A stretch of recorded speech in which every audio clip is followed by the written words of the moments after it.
എൻ്റെ academic background നോക്കുകയാണെങ്കിൽ വളരെ മോശമായിരുന്നു. അതായത് +2 ഒരു 65% അകത്ത് എനിക്ക് മാർക്ക്, ഒരുപാട് സപ്ലൈ. ഈ നിമിഷം വരെ വീട്ടിൽ അറിയത്തില്ല എന്ത് പഠിക്കണം, ഒരു ഡയറക്ഷൻ അങ്ങനെയൊന്നുമില്ല. ആദ്യം ഞാൻ എസ് സെർച്ച് ചെയ്തു, യു സെർച്ച് ചെയ്തു, എൻ്റെ ഡേറ്റ് ഓഫ് ബർത്ത്, അതായത് വേണമെന്നുള്ളവർ പഠിച്ചാൽ മതി.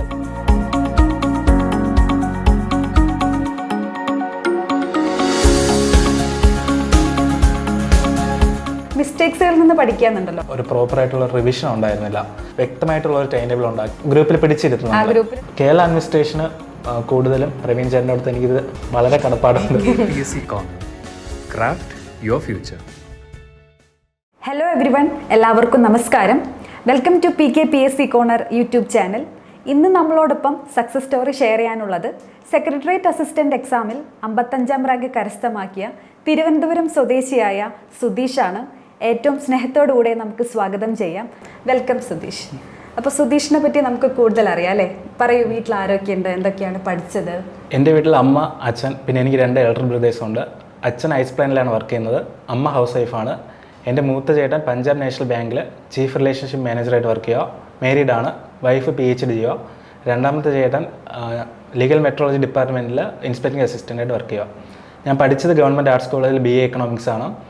അത് കഴിഞ്ഞ് MA ഡിസ്റ്റൻ്റ് ആയിട്ട് ചെയ്തുവെങ്കിലും എനിക്ക് ഹാഫ് വെച്ച് ഡ്രോപ്പ് ചെയ്യേണ്ടി വന്നു. വീട്ടിൽ 3 ആൺപിള്ളേരാണല്ലേ? അതെ. അപ്പം ഒരു ഗവൺമെന്റ് ജോലി ചൂസ് ചെയ്യാനുള്ള കാരണം എന്താണ്? കേരള PSC തന്നെ എഴുതിയിട്ട് ഒരു ഗവൺമെന്റ് സർവീസിൽ കയറാം എന്നുള്ളൊരു തോട്ട് എങ്ങനെയാണ് ഉണ്ടായത്? ഞാൻ 2019 കോളേജ് പാസ് ഔട്ട് വന്നത്. അത് കഴിഞ്ഞ് കുറച്ച് നാളൊന്ന് വെറുതെ നിന്നു. എന്നിട്ട് അവസാനം 2019 എന്തായാലും എനിക്ക് ഫോറിൽ പോകാനൊക്കെ ചെറിയ താല്പര്യം ഉണ്ടായിരുന്നു. പക്ഷേ ചില പേഴ്സണൽ ഇഷ്യൂസ് കാരണം എനിക്ക് അത് ഡ്രോപ്പ് ചെയ്യേണ്ടി വന്നു. ഞാൻ 2019 അവസാനം തൊട്ട് ഓൾറെഡി എൻ്റെ സെക്കൻഡ് ബ്രദർ ഈ ഫീൽഡിലുള്ള ആളാണ്.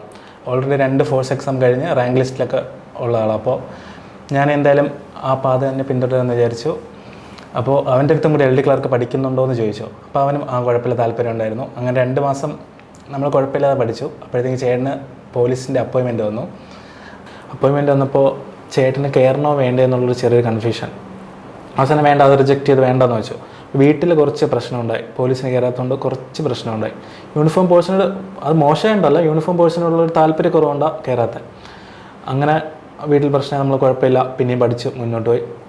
ആ സമയത്താണ് കോവിഡ് വരുന്നത്. ഞാൻ ഒരു 3 മാസം ഇൻസ്റ്റിറ്റ്യൂട്ടിൽ പോയി പഠിച്ചിട്ടുണ്ടായിരുന്നു. അത് കഴിഞ്ഞിട്ട് കോവിഡ് വന്നപ്പോൾ നമ്മൾ സ്റ്റഡി മുന്നോട്ട് പോയി. പിന്നെ ചേട്ടന് അസിസ്റ്റൻറ്റ് പ്രിസൺ ഓഫീസറിൻ്റെ റാങ്ക് ലിസ്റ്റ് ഉണ്ടായിരുന്നു, അത് അപ്പോയിൻമെൻറ്റ് വന്നു. അതും കയറണോ വേണ്ടേ എന്നുള്ള കൺഫ്യൂഷനായിരുന്നു. ലാസ്റ്റ് അവസാന നിമിഷം വീട്ടിലെ പ്രഷർ കാരണം കയറേണ്ടി വന്നു. അങ്ങനെ അതിൽ കയറിയതിനു ശേഷം എൻ്റെ പഠിത്തം സ്വയമായിട്ട് ഞാൻ കമ്പൈൻ സ്റ്റഡി ആണല്ലോ കൂടുതൽ പ്രിഫർ ചെയ്തത്. അപ്പോൾ എൻ്റെ പഠിത്തം കുറച്ച് ഡൗൺ ആയി. എനിക്ക് എങ്ങനെ പഠിക്കണം, എന്ത് പഠിക്കണം ഒരു ഐഡിയ ഇല്ല. കമ്പൈൻ സ്റ്റഡിക്കും തന്നെ ഇരുന്ന് പഠിച്ചിട്ടും എന്തോ പറ്റുന്നില്ല. അങ്ങനെ ഒരു 6-7 മാസം നല്ല ഉഴപ്പായി. ലോക്ക്ഡൗണിൽ നല്ല ഉഴപ്പായിരുന്നു. പഠിക്കുമായിരുന്നു, ക്ലാസ്സൊക്കെ വെറുതെ ക്ലാസ്സൊക്കെ കണ്ട് സമയം കളയത്തുള്ളായിരുന്നു. സെൽഫ് സ്റ്റഡി ഒന്നും അങ്ങനെയില്ല. എന്ത് പഠിക്കണം ഒരു ഡയറക്ഷൻ അങ്ങനെയൊന്നുമില്ല. അങ്ങനെ എനിക്ക് തോന്നുന്നു ഒരു പ്രിലിംസ്, ആ സമയത്താണ് പ്രിലിംസ് മെയിൻസ് എന്ന് പറയുന്ന ഇത് കൊണ്ടുവരുന്നത്. അതെ അതെ, PSC കൊണ്ടുവരുന്നത്. അപ്പോൾ പ്രിലിംസിൻ്റെ ഒരു തൊട്ട് മുമ്പേ എൻ്റെ ചേട്ടന് ട്രെയിനിങ് ആയി, അസിസ്റ്റൻറ്റ് പ്രിസൺ ഓഫീസറുടെ ട്രെയിനിങ് ആയി. അപ്പോൾ ട്രെയിനിങ് ആയപ്പോൾ ചേട്ടന് അതിൽ കയറി എന്തായാലും പഠിക്കാൻ പറ്റത്തില്ല. ലാസ്റ്റ് പ്രിലിംസിന് ഒരു 2 മാസം മുമ്പേ എൻ്റെ ചേട്ടൻ ജോലിയിൽ നിന്ന് റിസൈൻ ചെയ്യുന്നു. ആ കാര്യം ഇതുവരെ വീട്ടിൽ അറിഞ്ഞിട്ടില്ല. ഈ നിമിഷം വരെ വീട്ടിൽ അറിഞ്ഞിട്ടില്ല. ഇന്റർവ്യൂയിലൂടെയാണ് അത് അറിയുന്നത്. ഇനി അറിഞ്ഞാലും കുഴപ്പമില്ല, ഈ നിമിഷം വരെ വീട്ടിൽ അറിയത്തില്ല. ഒരു ലോങ് ലീവ് എടുത്തു എന്നാണ് പറഞ്ഞത്. അങ്ങനെ നമ്മൾ പിന്നെയും പഠിച്ചു, കുഴപ്പമില്ല. ചേട്ടനും കൂടെ വന്നപ്പോൾ എനിക്കൊരു ഇതായി. അങ്ങനെ നമ്മൾ പഠിച്ചു. പ്രിലിംസ് വലിയ കുഴപ്പമില്ല, അത്യാവശ്യം നല്ല മാർക്കിൽ നമുക്ക് എന്തായാലും കിട്ടുമെന്ന് അറിയാം. അടുത്ത മെയിൻസിന് വേണ്ടി പിന്നെയും പ്രിപ്പയർ ചെയ്യാൻ തുടങ്ങി. പിന്നെ LDയുടെ മെയിൻ സിലബസൊക്കെ വന്നു. LD സിലബസിൻ്റെ വെയിറ്റേജ് അനുസരിച്ച് അന്ന് എനിക്ക് തോന്നുന്നു കറണ്ട് അഫെയർക്ക് പുതിയതായിട്ട് വന്നു. 20 മാർക്ക് കറണ്ട് അഫെയർ ഉണ്ടായിരുന്നു. പിന്നെ കേരള അഡ്മിനിസ്ട്രേഷൻ, അങ്ങനെ കുറേ പുതിയ ടോപ്പിക്ക് വന്നു. അപ്പോൾ എന്ത് പഠിക്കണമെന്നൊന്നും ഒരു ഐഡിയ ഇല്ല. നമ്മൾ ടെലിഗ്രാമിൽ കുറച്ച് ആക്റ്റീവ് ആയിരുന്നു. ടെലിഗ്രാമിൽ ഒരുപാട് പുതിയ നോട്ടും ഒരുപാട് നല്ല നല്ല ക്ലാസ്സും ഒക്കെ വരാറുണ്ടായിരുന്നു. അങ്ങനെ നമ്മൾ പഠിച്ചു തുടങ്ങി. അപ്പോൾ ആദ്യം എഴുതിയ എക്സാം എന്ന് പറയുന്നത് LD ക്ലർക്കാണ്. അപ്പോൾ അത് ക്രാക്ക് ചെയ്തിട്ടുണ്ടായിരുന്നോ? എനിക്ക് LD ക്ലർക്കിൽ 439 റാങ്ക് ഉണ്ടായിരുന്നു. അപ്പോൾ ആദ്യത്തെ ശ്രമത്തിൽ തന്നെ PSC എക്സാം പാസ്സായ ഒരാളാണ്. അപ്പോൾ പിന്നീട് ഡിഗ്രി ലെവലിലോട്ട് വരുമ്പോൾ സ്വാഭാവികമായിട്ടും പ്രിപ്പറേഷൻസ് കുറച്ചും കൂടെ നമ്മൾ കൂട്ടണമല്ലോ സ്വാഭാവികമായിട്ടും. LD ക്ലർക്കിൽ നിന്ന് ഡിഗ്രി ലെവൽ പ്രിപ്പറേഷനിൽ എന്തൊക്കെ മാറ്റങ്ങളാണ് വന്നിട്ടുള്ളത്? LD ക്ലർക്ക് വരെ എൻ്റെ ചേട്ടൻ എൻ്റെ കൂടെ ഉണ്ടായിരുന്നു. ചേട്ടന് സെക്കൻഡ് റാങ്ക് ആയിരുന്നു, എൽഡി ക്ലർക്കിൽ സെക്കൻഡ് റാങ്ക് ആയിരുന്നു. അതോടെ പുള്ളി ബിടെക് കംപ്ലീറ്റ് ഇല്ലാത്തതുകൊണ്ട് ഡിഗ്രി പ്രിപ്പറേഷനൊന്നും അധികം നോക്കിയിട്ടുണ്ടായിരുന്നില്ല. അപ്പോൾ പുള്ളി പോയതിന് ശേഷം ജോലി കിട്ടിപ്പോയി. അപ്പോൾ ഞാൻ ഒറ്റയ്ക്കായി. സോ ആയിട്ട് ഞാൻ തന്നെ ഒരു ഇനിഷ്യേറ്റീവ് എടുത്ത് ഒരു വാട്സപ്പിൽ ചോദിക്കുന്നുണ്ടായിരുന്നു ആർക്കെങ്കിലും കമ്പൈൻ സ്റ്റഡി ചെയ്യാൻ താല്പര്യമുണ്ടോ. അങ്ങനെ ഒരു 7-8 പേര് നമ്മുടെ ഗ്രൂപ്പിൽ വന്നു, ടെലിഗ്രാം ഗ്രൂപ്പിൽ വന്നു. ആദ്യത്തെ ഒരാഴ്ച കഴിഞ്ഞപ്പോഴത്തേക്ക് 8 എന്നുള്ളൊരു 3-4 ആയി. ഈ 4 പേര് അവസാനം വരെ ഉണ്ടായിരുന്നു. ആ 4 പേര് നല്ലൊരു പൊസിഷനിൽ എത്തിയിട്ടുണ്ട്. 4 പേരും എനിക്ക് തോന്നുന്നു സെക്രട്ടേറിയറ്റ് അസിസ്റ്റന്റ് റാങ്ക് ലിസ്റ്റിൽ തന്നെ ഉള്ള ആൾക്കാരാണ്. അതെ, അപ്പോൾ നല്ലൊരു പൊസിഷനിൽ എത്തി. അപ്പോൾ നമ്മൾ അന്ന് പഠിച്ചത് എൻ്റെ കൂടുതൽ അരവിന്ദ് എന്ന പേരുള്ള ഒരു ഫ്രണ്ട് ഉണ്ടായിരുന്നു. അപ്പോൾ പുള്ളിക്ക് UPSC ബാക്ക്ഗ്രൗണ്ട് നല്ല വശം ഉണ്ടായിരുന്നു. നമുക്ക് ഡിഗ്രിക്ക് പഠിക്കുമ്പോൾ കുറച്ചുകൂടി ഡെപ്ത് ആയിട്ടാണല്ലോ പഠിക്കേണ്ടത്. അപ്പോൾ പുള്ളിക്ക് UPSC ബാക്ക്ഗ്രൗണ്ട് ഉള്ളതുകൊണ്ട് നമുക്ക് ഡയറക്ഷൻ തരാൻ നന്നായിട്ട് പറ്റി. എന്ത് പഠിക്കണം, UPSCക്ക് പഠിക്കേണ്ട ബുക്സ് ഏതൊക്കെയാണെന്ന്. അപ്പോൾ ഏതൊക്കെ ബുക്സ് ആണ് റെഫർ ചെയ്തിട്ടുണ്ടായിരുന്നത്? ഞാൻ കോൺസ്റ്റിറ്റ്യൂഷൻ ലക്ഷ്മി അന്നിൻ്റെ ബുക്ക് പ്രിഫർ ചെയ്തത്. പിന്നെ എക്കണോമിക്സിന് ശങ്കർ ഗണേഷിൻ്റെ ഒരു ബുക്കുണ്ട്. കേരള അഡ്മിനിസ്ട്രേഷന് കൂടുതലും പ്രവീൺ ചേട്ടൻ്റെ അടുത്ത് എനിക്കിത് വളരെ കടപ്പാടുണ്ട്. കാരണം ആ ഒരു സമയത്ത് കേരള അഡ്മിനിസ്ട്രേഷനും അതുപോലെ തന്നെ സുപ്രധാന നിയമങ്ങളും കോൺസ്റ്റിറ്റ്യൂഷൻ പ്രവീൺ ചേട്ടനാണ് എടുത്തത്. എൻ്റെ അടുത്ത് എനിക്ക് ആദ്യം പ്രവീൺ ചേട്ടൻ്റെ ക്ലാസ്സിനെ കുറിച്ച് ഒരു ഐഡിയ ഉണ്ടായിരുന്നില്ല. ഞാൻ എനിക്ക് അരവിന്ദാണ് ഇങ്ങനെ ഒരു ക്ലാസ് ഉണ്ട്, നമുക്കൊന്ന് കയറിയാലോ. അങ്ങനെ ഒരു ദിവസം ഞാൻ രാവിലെ 5:15 ക്ലാസ് കയറി. എനിക്ക് നന്നായിട്ട് ഇഷ്ടപ്പെട്ടു. 5:15 ക്ലാസ്, പുള്ളി 5:15 ക്ലാസ് വയ്ക്കുന്നത്. അതായത് വേണമെന്നുള്ളവർ പഠിച്ചാൽ മതി എന്നുള്ളൊരു ഇതിൽ 5:15 വയ്ക്കുന്നത്. പിന്നെ അല്ലാതുള്ള ടോപ്പിക്കുകൾ, കേരള അഡ്മിനിസ്ട്രേഷൻ്റെ ബാക്കിയുള്ള ടോപ്പിക്കുകൾ PSCയുടെ റീസെൻ്റായിട്ട് ഡിഗ്രി ലെവലിന് മുമ്പ് റീസെൻ്റായിട്ട് നടന്ന കുറേ ക്വസ്റ്റ്യൻസ് ഉണ്ട്. അത് നന്നായിട്ട് അനലൈസ് ചെയ്തിട്ട് അതുമായിട്ട് ബന്ധപ്പെട്ട കേരള ഗവൺമെൻറ് വെബ്സൈറ്റിൽ നിന്ന് ഇൻഫർമേഷൻ കളക്ട് ചെയ്തിട്ട് അതിൻ്റെ റിലേറ്റഡ് ഫാക്റ്റൊക്കെ പഠിച്ചു. അത് സ്വാഭാവികമായിട്ട് ക്വസ്റ്റ്യൻ വരെയും ചെയ്തിട്ടുണ്ടായിരുന്നു. പിന്നെ ഇംഗ്ലീഷ് മലയാളം ലോക്കൽ റാങ്ക് ഫയലൊക്കെ യൂസ് ചെയ്തേ.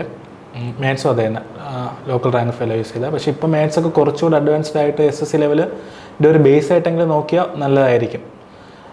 പിന്നെ ജോഗ്രഫി ഞാൻ നേരത്തെ പറഞ്ഞ പോലെ തന്നെ അത്ര ഇമ്പോർട്ടൻസ് കൊടുത്തില്ല. എന്നാലും SCRT NCERT നന്നായിട്ട് നോക്കിയിട്ടുണ്ടായിരുന്നു. ഈ +1 +2 തന്നെ അത്യാവശ്യം ഇമ്പോർട്ടൻ്റ് ചാപ്റ്റർ നോക്കിയിട്ടുണ്ടായിരുന്നു. വേറെ ഹിസ്റ്ററിയും സെയിം +1 +2 അതേപോലെ 5 തൊട്ട് 10 വരെയുള്ള ക്ലാസ്സിനെ നോക്കിയിട്ടുണ്ടായിരുന്നു. വേറെ ഈ കലാ സംസ്കാരം അങ്ങനെയുള്ള ടോപ്പിക്കുകൾ കുറച്ച് ഇമ്പോർട്ടൻ്റ് ഏരിയ ഉണ്ട്. അതായത് ഇപ്പം ട്രോഫികളൊക്കെ PSC എപ്പോഴും മാറി മാറി ചോദിക്കുന്ന, അതേപോലെ തൂലികാനാമം, അങ്ങനെ കുറച്ച് സെലക്റ്റീവായിട്ട് പഠിക്കാൻ ശ്രമിച്ചു. പിന്നെ എനിക്ക് തോന്നുന്നു കറണ്ട് അഫെയർ ഞാൻ കൂടുതലും കറണ്ട് അഫെയർ ഒരു റാങ്ക് നിർണ്ണയിക്കുന്നൊരു ഏരിയ തന്നെയാണ് ഇപ്പോഴത്തെ PSC എക്സാംസിന്. ഞാൻ പത്രവാർത്തകളാണ് കൂടുതൽ പ്രിഫർ ചെയ്തത്. പത്രവാർത്തകളാകുമ്പോൾ നമുക്ക് ഡീപ്പിലുള്ള നോളജ് കിട്ടും. അതെങ്ങനെ ചോദിച്ചാൽ നമുക്ക് എഴുതാൻ പറ്റും. അല്ലാതെ ഓരോ ഇൻസ്റ്റിറ്റ്യൂഷൻ്റെ ഡെയിലി കറണ്ട് അഫെയർ നോക്കിയിട്ടുണ്ടായിരുന്നു. എന്നാലും എനിക്ക് അത്ര ഒരു ഡിഗ്രി ലെവലിന് അത്ര ഒരു യൂസ്ഫുൾ ആണെന്ന് എനിക്ക് തോന്നുന്നില്ല. ഒരു 10th വരെ ഓക്കെയാണ്, എന്നാലും ഒരു ഡിഗ്രി ലെവലിന് ഒരു കുറച്ചുകൂടി ഡീപ്പായിട്ട് പഠിക്കുന്നത് നല്ലതായിരിക്കും. കാരണം കറണ്ട് അഫെയറിന് ഇപ്പോൾ 15 മാർക്കുണ്ട്. അത് തീർച്ചയായിട്ടും ഒരു റാങ്ക് നിർണ്ണയിക്കേണ്ട ഒരു ഏരിയ തന്നെയാണ്. അപ്പോൾ സിലബസിൽ പുതിയതായിരുന്നു കേരള അഡ്മിനിസ്ട്രേഷൻ, സുപ്രധാന നിയമങ്ങളൊക്കെ. ഈ ടോപ്പിക്സ് ഒക്കെ എങ്ങനെയാണ് പഠിച്ചിട്ടുണ്ടായിരുന്നത്? ഈ ടോപ്പിക്ക് സിലബസ് ചെയ്യുമ്പോൾ നമുക്ക് യാതൊരു ഐഡിയ ഉണ്ടായിരുന്നില്ല. നമ്മൾ ഹിസ്റ്ററിയും ജോഗ്രഫിയും അങ്ങനെയുള്ള ടോപ്പിക്കല്ലേ കണ്ടിട്ടുള്ളൂ. എനിക്ക് തോന്നുന്നു ഏകദേശം ഒരു സിലബസിൽ ഒരു 28ഓളം സുപ്രധാന നിയമങ്ങളുണ്ടായിരുന്നു. അപ്പോൾ ഇത് 28 പഠിക്കണോ, അതിൻ്റെ ആർട്ടിക്കിൾ പഠിക്കണോ, എങ്ങനെ പഠിക്കണമെന്നോ യാതൊരു ഐഡിയ ഇല്ലായിരുന്നു. അപ്പോൾ പ്രവീൺ ചേട്ടൻ പറഞ്ഞു, സാധാരണ ഒരു കോമ്പറ്റേറ്റീവ് എക്സാമിന് ഇങ്ങനെ ആർട്ടിക്കിളും അതിൻ്റെ സബ് ആർട്ടിക്കിളും പഠിക്കേണ്ട യാതൊരു ആവശ്യമില്ല. അതുതന്നെ ഇതിൽ തന്നെ ഒരു 5 മാർക്കിനാണ് സുപ്രധാന നിയമങ്ങളുള്ളത്. അതിൽ ഏറ്റവും ഇമ്പോർട്ടൻ്റ് ആയിട്ടുള്ള കുറച്ച് ആക്ട് സെലക്ട് ചെയ്തിട്ട് അതിൽ നിന്ന് അത് മാക്സിമം പഠിക്കുക. അതുപോലെ ആർട്ടിക്കിൾ അറിഞ്ഞിരിക്കേണ്ട ആവശ്യമില്ല, അതിൻ്റെ കണ്ടൻറ് എന്താണെന്ന് മാത്രം അറിഞ്ഞിരിക്കാൻ പ്രവീൺ ചേട്ടൻ പറഞ്ഞു. നമ്മൾ ആ രീതിയിൽ തന്നെയാണ് ഫോളോ ചെയ്ത് പോയത്. പ്രവീൺ ചേട്ടൻ നന്നായിട്ട് ക്ലാസ് എടുത്തു. പോക്സോ ആക്റ്റുകളും അതുപോലെ തന്നെ വിവരാവകാശം, മനുഷ്യാവകാശം, അങ്ങനെ എല്ലാ ആക്ടും പ്രവീൺ ചേട്ടൻ നന്നായിട്ട് ക്ലാസ് എടുത്തു. അതിൽ നിന്ന് തന്നെ ക്വസ്റ്റ്യൻ ഒരുപാട് ക്രാക്ക് ചെയ്യാൻ പറ്റി. അത് കൺസെപ്റ്റ് മനസ്സിലാക്കി പഠിച്ചതുകൊണ്ട് എക്സാമിന് അത് കണ്ടപ്പോൾ ആൻസർ ചെയ്യാനായിട്ട് കുറച്ചും കൂടെ ഈസി ആയിട്ടുണ്ടായിരിക്കും. അതിൻ്റെ ഒരുപാട് MCQയും PK പോളിൽ ഒരുപാട് MCQ വന്നിട്ടുണ്ടായിരുന്നു. അപ്പോൾ അത് ഒത്തിരി ഹെൽപ്ഫുൾ ആയിട്ടുണ്ട് തീർച്ചയായും. അപ്പോൾ നമ്മുടെ ഈ ജേർണിയിൽ LD ക്ലർക്ക് ആദ്യം ക്രാക്ക് ചെയ്തു, പിന്നെ ഡിഗ്രി ക്രാക്ക് ചെയ്തു. ഈ ഒരു ജേർണിയിൽ ഒരുപാട് ചലഞ്ചസ് ഉണ്ടായിട്ടുണ്ടാവും സ്വാഭാവികമായിട്ടും, അല്ലെങ്കിൽ ഒരുപാട് മിസ്റ്റേക്സ് ചിലപ്പോൾ വരുത്തിയിട്ടുണ്ടാവും. മിസ്റ്റേക്സുകളിൽ നിന്ന് പഠിക്കാന്നുണ്ടല്ലോ, ലേൺ ഫ്രം മിസ്റ്റേക്സ്. അങ്ങനെ വരുത്തിയ മിസ്റ്റേക്സ് എന്തൊക്കെയാണെന്ന് ഓർക്കുന്നുണ്ട്? എനിക്ക് LD ക്ലർക്ക് കുറച്ച് ബാക്കിലോട്ട് പോകാനുള്ള കാരണം ഒരു പ്രോപ്പറായിട്ടുള്ള റിവിഷൻ ഉണ്ടായിരുന്നില്ല. റിവിഷൻ ചെയ്യുമായിരുന്നു, എന്നാലും പ്രോപ്പറായിട്ടുള്ള ഒരു റിവിഷൻ ഉണ്ടായിരുന്നില്ല. അതേപോലെ തന്നെ ഞാൻ ക്വസ്റ്റ്യൻസ് ഒരുപാട് പ്രാക്ടീസ് ചെയ്തിട്ടില്ലായിരുന്നു. എനിക്ക് ഇതിലോട്ട് വന്നപ്പോൾ ഞാൻ ഒരുപാട് ക്വസ്റ്റ്യൻസ് പ്രാക്ടീസ് ചെയ്തിട്ടുണ്ടായിരുന്നു.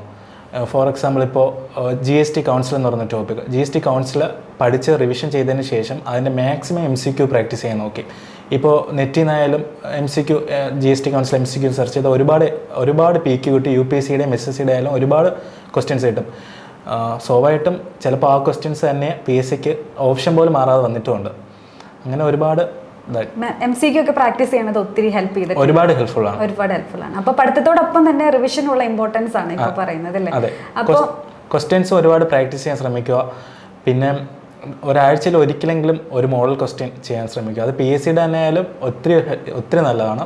അപ്പോൾ ഈ സെക്രട്ടേറിയറ്റ് എക്സാമിന് വേണ്ടി പഠിക്കുമ്പോൾ ഒരു ടൈം ടേബിൾ സെറ്റ് ചെയ്തിട്ടാണോ പഠിച്ചിട്ടുള്ളത്? അതോ സെക്രട്ടേറിയറ്റ് അസിസ്റ്റന്റ് എനിക്ക് പ്രിലിംസ് കിട്ടുമെന്ന് എനിക്ക് ഉറപ്പില്ലായിരുന്നു. പക്ഷേ പ്രിലിംസിൻ്റെ റിസൾട്ട് വന്നതിന് ശേഷം വ്യക്തമായിട്ടുള്ള ഒരു ടൈം ടേബിൾ ഉണ്ടാക്കി. അതായത് ഇനി എത്ര മാസം, കറക്റ്റ് ദിവസം, എത്ര ദിവസമുണ്ട്, ഏതൊക്കെ പഠിച്ച് എത്ര ദിവസം കൊണ്ട് തീരും എന്നുള്ളത് പ്രോപ്പറായിട്ടൊരു ടൈം ടേബിൾ ഉണ്ടാക്കി. അതിനെ സ്പ്ലിറ്റ് ചെയ്തിട്ട് ഞാൻ പറഞ്ഞ പോലെ നേരത്തെ നമ്മുടെ കമ്പൈൻഡ് സ്റ്റഡി ഗ്രൂപ്പിൽ പിറ്റേ ദിവസം പഠിക്കുന്ന ടോപ്പിക്ക് തലേ ദിവസം രാത്രി വരും. അന്ന് നമ്മൾ പഠിച്ച് തീർത്തതിന് ശേഷം അന്ന് രാത്രി ഒരു 9 മണിക്ക് നമ്മൾ MCQ പ്രാക്ടീസ് ചെയ്യായിരുന്നു. അതായത് ഇപ്പം ഞാൻ തന്നെ കുറേ ക്വസ്റ്റ്യൻ ആ ഏരിയയിൽ നിന്ന് ഇപ്പോൾ ഒരു എക്സാമ്പിൾ പറയാം. ഇപ്പോൾ NCERTയുടെ ഒരു ചാപ്റ്റർ അതാണ് ഇന്ന് നാളെ പഠിക്കേണ്ട ടോപ്പിക് ആണെങ്കിൽ അതിൽ നിന്ന് 5 ക്വസ്റ്റ്യൻ വീതമെങ്കിലും ഇടണം റൂൾ ഉണ്ടായിരുന്നു. 5 ക്വസ്റ്റ്യൻ ഇടണം. അപ്പം നമ്മൾ ക്വസ്റ്റ്യൻ ഇടുമ്പോൾ നമ്മൾ കൂടെയാണ് പഠിക്കുന്നത്. ഒരു ചോദ്യകർത്താവായിട്ട് ചിന്തിക്കുമ്പോൾ നമുക്ക് ഏതൊക്കെ രീതിയിൽ ക്വസ്റ്റ്യൻ വരാം എന്നൊക്കെ നമ്മൾ ചിന്തിക്കുന്നുണ്ട്. അതേപോലെ തന്നെ അവരിടുന്ന ക്വസ്റ്റ്യൻസ് നമ്മൾ പ്രാക്ടീസ് ചെയ്യുമ്പോൾ നമ്മൾ കൂടുതൽ അപ്ഗ്രേഡ് ആവുക.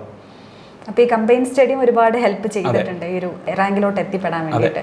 പിന്നെ PSC കോർണറിനെ കുറിച്ച് പറഞ്ഞു. ഈ പ്രവീൺ ചേട്ടന് നമുക്ക് പേഴ്സണലി കണക്ട് ചെയ്യാനായിട്ട് പറ്റിയിട്ടുണ്ടോ? പലപ്പോഴും നമ്മൾ ഡൗൺ ആയി പോകുന്ന സമയങ്ങളിലൊക്കെ പേഴ്സണലി അവൈലബിൾ ആയിരുന്നോ? ഞാൻ ഗ്രൂപ്പിൽ വരുന്ന സമയത്ത് ഒരു 20-25 പേര് ഗ്രൂപ്പിലുണ്ടായിരുന്നുള്ളൂ. അപ്പം പ്രവീൺ ചേട്ടനെ പേഴ്സണലായിട്ട് നമ്മളെല്ലാവരും അറിയാം. കുറച്ച് പേരുള്ളതുകൊണ്ട് എല്ലാ ദിവസവും രാവിലെ ഗ്രൂപ്പിൽ കയറുന്നുണ്ട്. നമ്മൾ പേഴ്സണലായിട്ട് അറിയാം. പ്രവീൺ ചേട്ടൻ നല്ല തമാശയൊക്കെ പറഞ്ഞ് ആള് കുറച്ച് അപ്പോൾ ഗ്രൂപ്പിൽ പിടിച്ചിരുത്തുന്നു. ഗ്രൂപ്പിലുള്ള എല്ലാവർക്കും അറിയാം. അതെ. പിന്നെ ഗ്രൂപ്പിൽ പേഴ്സണലായിട്ട് മെസ്സേജ് അയക്കാറുണ്ട്. ഒരു എക്സാമിന് നമ്മൾ നേരിട്ട് കണ്ടിട്ടുണ്ട്. അപ്പോൾ അന്ന് പ്രവീൺ ചേട്ടനെ ഞാൻ നേരിട്ടല്ല ഫോട്ടോയിൽ കണ്ടിട്ടുള്ളൂ, അല്ലാതെ ആദ്യമായിട്ടാണ് നേരിട്ട് കണ്ടത്. പുള്ളി നേരിട്ട് കണ്ടപ്പോൾ എനിക്ക് മനസ്സിലായി. അപ്പം പ്രവീൺ ചേട്ടനെല്ലാം പോയി സംസാരിച്ച് പ്രവീൺ ചേട്ടന് വലിയ കാര്യമായിരുന്നു. ഒരുപാട് പേർക്ക് പുതിയതായി വരുന്നവർക്കുള്ള ഡൗട്ടാണ് PSCയുടെ കോച്ചിങ് ചൂസ് ചെയ്യുമ്പോൾ ഓൺലൈൻ കോച്ചിങ് ചൂസ് ചെയ്യണോ ഓഫ്ലൈൻ കോച്ചിങ് ചൂസ് ചെയ്യണോ എന്നുള്ളത്. അപ്പോൾ സുധീഷിന് അതിനെക്കുറിച്ചുള്ള അഭിപ്രായം എന്താണ്? അത് ശരിക്കും നമ്മുടെ ആറ്റിറ്റ്യൂഡിന് ഡിപ്പെൻഡ് ചെയ്തിരിക്കും.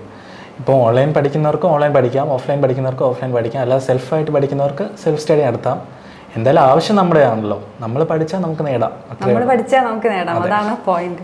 ഓക്കെ, അപ്പോൾ ഈ സ്റ്റേറ്റ്മെന്റ് പരിഷ്കാരം PSCയുടെ വന്നല്ലോ. അപ്പോൾ കുറേ പേര് അതൊരു ബുദ്ധിമുട്ടായിട്ട് പറയുന്നു, കുറേ പേര് അതൊരു പോസിറ്റീവായിട്ടും പറയുന്നുണ്ട്. അപ്പോൾ സുധീഷ് ഒരു മാറ്റത്തെ എങ്ങനെയാണ് കാണുന്നത്? ഞാൻ അതിനൊരു പോസിറ്റീവായിട്ടാണ് കാണുന്നത്. കാരണം പണ്ടത്തെ എക്സാം എന്ന് വെച്ചാൽ കുറേ കാണാതെ പഠിച്ച് കയറുന്നതിനേക്കാളും കാര്യം മനസ്സിലാക്കി പഠിച്ചു പോകുന്നതാണ് എന്തുകൊണ്ട് നല്ലത്.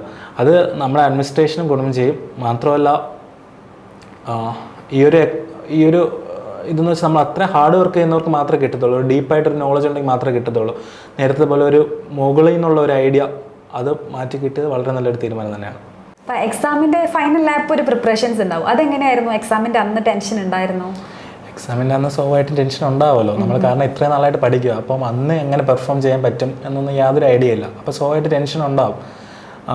ഞാൻ ലാസ്റ്റ് ഒരാഴ്ച ഫുള്ള് റിവിഷനായിട്ട്, അതായത് ഒരുപാട് പഠിക്കാൻ ശ്രമിച്ചില്ല, നന്നായിട്ട് ഉറങ്ങി. എക്സാമിൻ്റെ തലേ ദിവസം ആയാലും നന്നായിട്ട് ഉറങ്ങി. കുഴപ്പമില്ല, ഒരു കൂളായിട്ടാണ് പോയി അറ്റൻഡ് ചെയ്തത്. എന്നാലും സ്വാഭാവികമായിട്ട് എല്ലാവർക്കും ഉള്ള പോലെ ടെൻഷൻ ഉണ്ടായിരുന്നു. നെഗറ്റീവ് മാർക്കിംഗ് ഒക്കെ അവോയ്ഡ് ചെയ്യാൻ എന്തൊക്കെ കാര്യങ്ങളാണ് ശ്രദ്ധിച്ചത്? ക്വസ്റ്റ്യൻ നല്ല പാടായിരുന്നു. അതുകൊണ്ട് ഒരുവിധം എനിക്ക് അറിയാനുള്ള എല്ലാ ക്വസ്റ്റ്യനും ആദ്യം അറ്റൻഡ് ചെയ്തു. പിന്നീട് ഒരു 5 ക്വസ്റ്റ്യൻ റിസ്ക് എടുത്താണ്. ഒരു 50-50 ചാൻസിൽ 5 ക്വസ്റ്റ്യൻ റിസ്ക് എടുത്താണ്. ബ്ലൈൻഡ് ഗസ് ഒന്നുമില്ലായിരുന്നു. അപ്പോൾ ഇനി എക്സാം എഴുതി കഴിഞ്ഞു, സ്വാഭാവികമായിട്ടും ഒരു എക്സ്പെക്ടേഷൻ ഉണ്ടാവും.